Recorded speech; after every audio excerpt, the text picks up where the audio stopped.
Hello everyone, welcome back to Aspired Minds. Today's story carries a powerful reminder. You don't need to be like someone else to succeed. You just need to understand your own strengths and practice with dedication.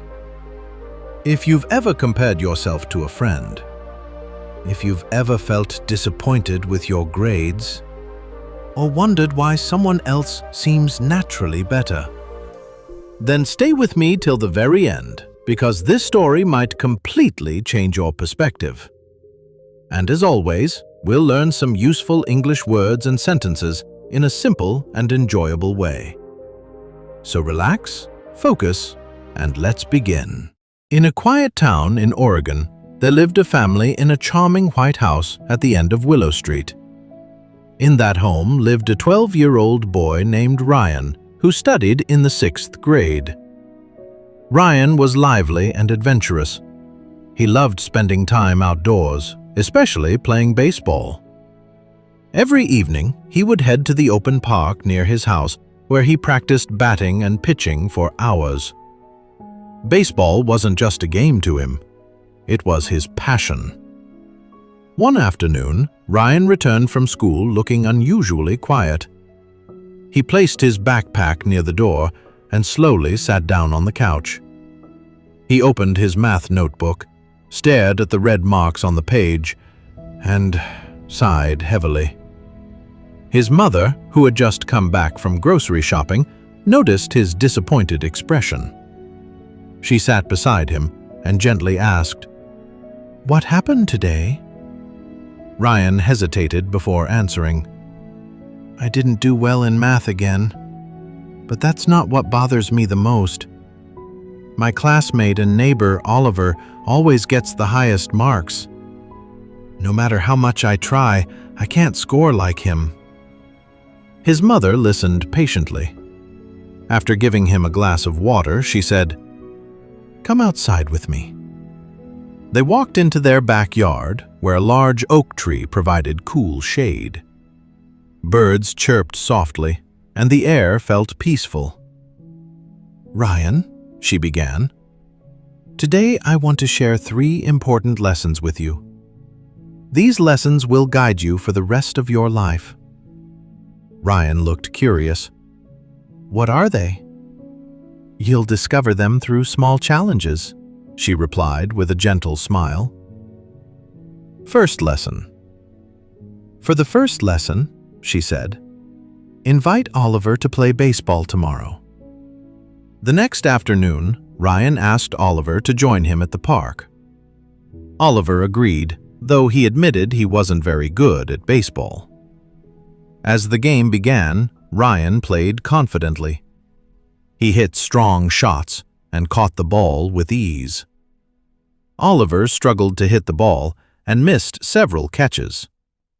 Still, they laughed and enjoyed their time together. Later that evening, Ryan eagerly told his mother about the game. She nodded thoughtfully and said, "You see, Ryan, Oliver may not be good at baseball, but he excels in math. Just as you shine on the field, he shines in the classroom. Everyone has different talents." Ryan felt a sense of understanding.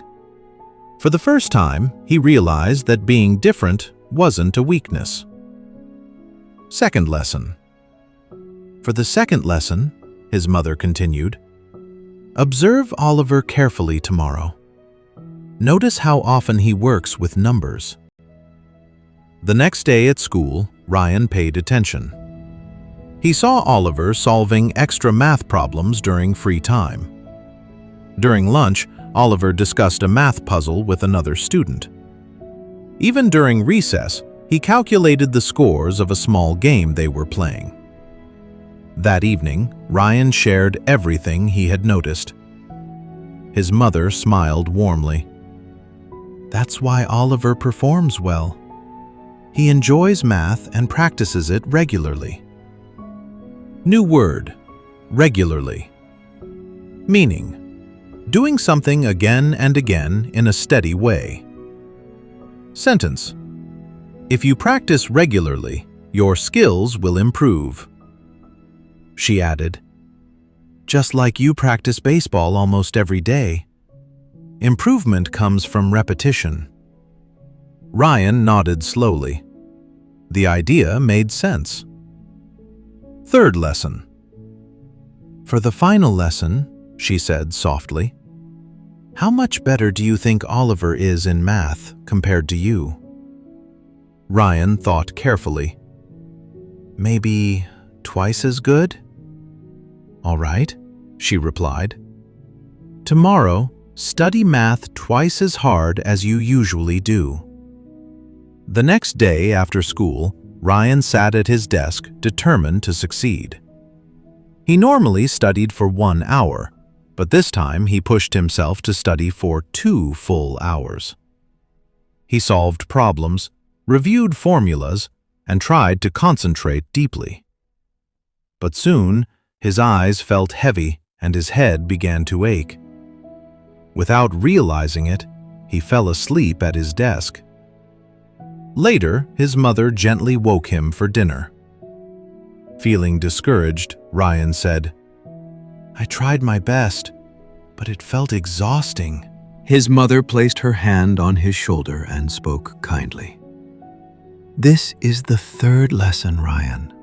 When you force yourself to master something you don't enjoy, it feels difficult to stay focused and disciplined. But when you love what you do, discipline feels natural." She continued, "If you want to become successful, you have 2 choices. Follow what you truly love, or learn to love what you must study." Ryan sat quietly under the oak tree, thinking deeply. He understood now that comparison was unnecessary. Instead of competing with Oliver, he needed to improve at his own pace. From that day on, Ryan decided to practice math a little every day, not out of pressure, but with patience. Slowly, his confidence grew, and more importantly, he learned to respect his own strengths.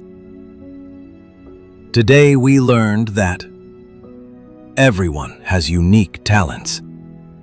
Practice builds progress. Passion makes discipline easier. Remember, learning English becomes simple when you learn through stories. If this story inspired you, don't forget to like, comment your favorite lesson, share with someone who needs motivation. Keep listening, keep learning, and keep growing.